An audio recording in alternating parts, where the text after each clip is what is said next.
There's a global patch dropping about 12 hours or so, give or take, containing this new unit. The new Purgatory Meliodas, the second Dark Meliodas in the game. And obviously, I usually make these videos to say, should you summon or not, depending on your current situation. Not all banners are clear and cut yes or no. It's more of, does this unit benefit where you are currently in the game? Now, when it comes down to this character, not only looking at what he does, but also the banner, there is not a single player playing this game that should skip this banner. It is a very interesting, very interesting position that the end of year banners always put you in, which is why every single year when it gets to like July and anniversary drops, I'm like, okay, listen, new exciting banners are releasing right now, but don't forget, November and December, those are the two biggest banners of the year every year. And it has been true for 4 years. The biggest banner of 2019, arguably, was also the New Year's banner with Red Escanor. Arguably. But regardless of that, this is it. The new Meliodas is a top character in the game. Only competition for him really is Escanor, and he just came out, so he's obviously not going to be in this banner as well. But aside from him, only good festivals. Really, only good festivals, which is a lot to ask for festival banners. They've been, shooing in Goddess Liz, OG Festival King, characters that aren't very good anymore and never will unless they get buffs, which hopefully one day. And then aside from that, we have some miscellaneous, not very great characters, but also some characters that a lot of people still need, such as her. Galfer was free, but somehow people missed out on him. I've seen an alarming amount of comments saying that they don't have Halloween Galfer, even though when you start your account, you get him for free. You just didn't log in. That's all you had to do. All you had to do was log in, and you didn't. That's on you. But yeah, Halloween Galfer. Summer Merlin. This character is also free, but maybe you missed it, so fair enough. This is a good character to this day. Haven't really used her much because power creep has been so high on PvE right now that she hasn't really been of much use for me. Megelda, Lilia. This is also a great character to own if you still don't have her, just for clearing the Envo stage faster and stuff like that. I never actually used her on my free-to-play account until I pulled her and it was okay, but it's just clearing faster is better, right? Good character to have. Yorm, obviously. Mono's bad, but she could get a really good relic in the future. She's falling off, but still good. Freyr is also really good to have. This is like a really amazing character to have. Not a necessary character to have, especially with the free character we got from the Lea's collab. But also amazing to have. Zeldris is like a must-have for this new Meliodas almost. Tonar is amazing to have.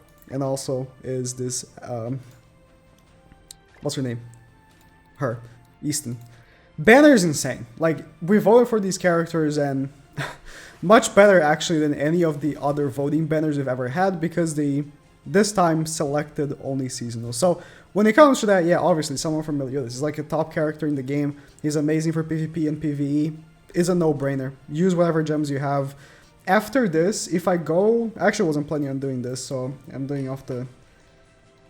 I'm gonna be a little scuffed. So I have the patch notes here, right? Which I know exactly what's coming, but I want to check what came out in January. So what can we expect next? Honestly, I would be shocked if in January we don't get a Ragnarok banner. But for January of 2022, if you go here, Gring Sauriel came out, so that was a regular banner. Great unit, all things considered, but regardless of that, he was like an SSR ticket character, so it's usually better to skip those characters for free-to-play and save for exclusive characters like, festival units. Skyly was good at launch, but not really great.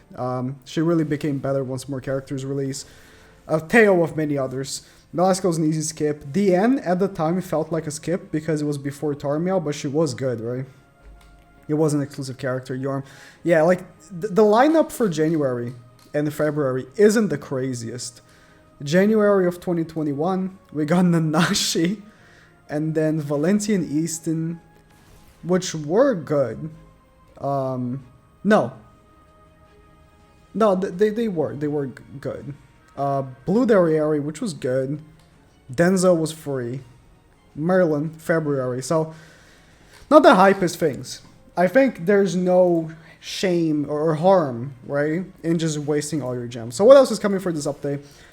Big gem login. So if you don't have enough to 900, hopefully by the time the login plus PvP gems plus daily gems plus whatever gems ends up filling up your 900, so you can finish off the rotation. There's also, I can't demonstrate right now, but maybe I can show in the patch notes.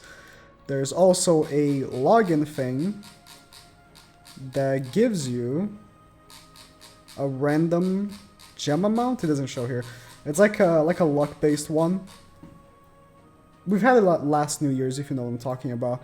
I mean, every single day I've got 5 gems. So maybe it's rigged. I don't know.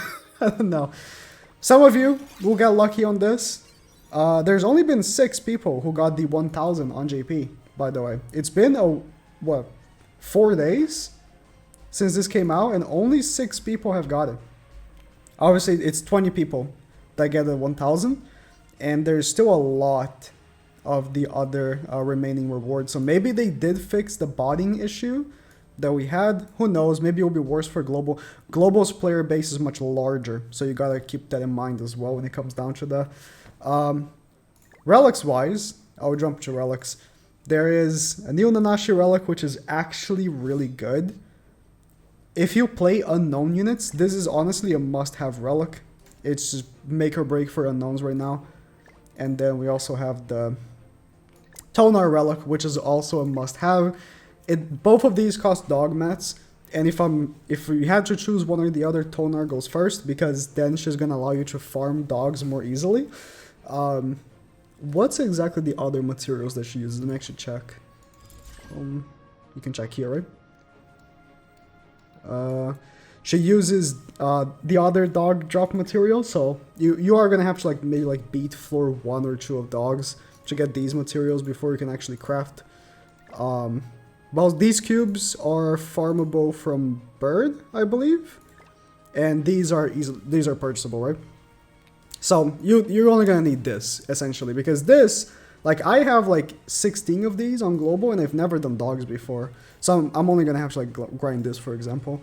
If you're just getting this every week or buying from the shop, you should have enough. What else is coming this week? I mean, I was hoping they would reset tower, but I think last year they reset tower a week after the banner, if I'm not mistaken. At least that's what it seems to be from the uploads that I made last year. I couldn't really find the patch notes that reset tower. I could be incorrect, but tower does not reset with this update, which was a little bit of a bum, because tower right now has so many stages, and with Ascanor dropped, if you have Ascanor or even the new Meliodas, tower is insanely easy. So I think I was gonna say about it for the update. There's also the roulette, stuff like that, cool rewards. You get the free DM Meliodas, so good thing he's in the banner, right? These repeat bosses, but they do come with other gem rewards and stuff like that. And the costume, a free full costume for all Meliodas is to use. That's good. This, if you have any cards missing in the free cards catalog, they're bringing this back.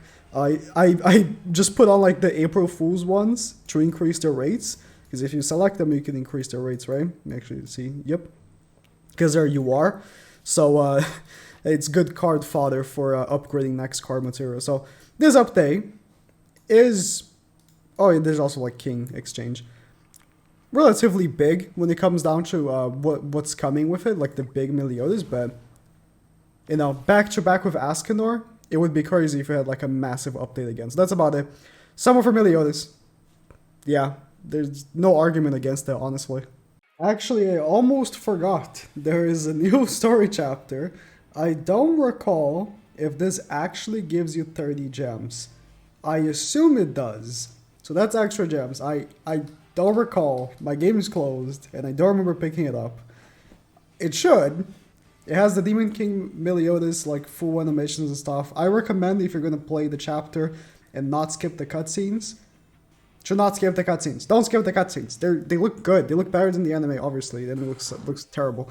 And great chapter. I mean, the story is about to wrap up, and eventually they're gonna either only do Ragnarok, or hopefully they'll get into Knights of the Apocalypse and start covering that. Because Knights of the Apocalypse is like what, a few dozen chapters already out. They can start doing that. There's nothing stopping them. I guess they just have to get the license, right? And I didn't say that the coin shop actually has all of these festivals available. None of the Light and Dark. Light and Dark are never in the coin shop. Cringe. But no Merlin. But they have, you know, Diane, Margaret, Estarossa, King. So if you're missing any of these characters and you don't end up pulling from the banner Estarossa or Diane, Margaret's not in the banner, but hopefully you pull her and Askenor's banner. If you don't pull like a good character that you need, you know, buy him up. I think a character that's actually worth buying if you end up pulling Meliodas is Estarossa. If you don't have him, if you already have him, you don't need dupes really. A lot of the matches with Meliodas don't end up coming down to like Estarossa ulting or anything like that. If you don't have Diane or Margaret, it's a good cop as well. But buying dupes is, I think buying one dupe of a character for 3 dupes of another, unless it's a really bad unit like Lost Vein, Goddess Liz, Festival King, which haven't been featured in a while, I don't see the point. Unless it's like a really bad character that you really don't care about, I don't ever see worth buying dupes. But if you do have those laying around, you know, dupes for Diana are great because her ult sucks if she's not 6/6. Dupes for Estarossa are decent for CC, but not really for the ult itself. And I guess 6/16 Margaret is good. And I think that, don't worry about this. You can't use this. I can't use this. You need to be like a Giga Whale to use this new system that barely increases your stats. I don't know what they're going about with this, but there's like the paid only banner that I genuinely don't recommend anyone buying. This costs like $20-something for 2 multis. You do get like gems to do like a regular multi on the regular banner. I did my 2 multis. I did buy these tickets on my JP account. I did the 2 multis. I got shafted on both, and they don't count the mileage for the regular banner. So you're just standing there with nothing if you get shafted, and that's it. Don't recommend buying these. These are like a paid-only banner that's really bad. And the other bundles, I guess you do you. That's about it for the update. Now I'm done.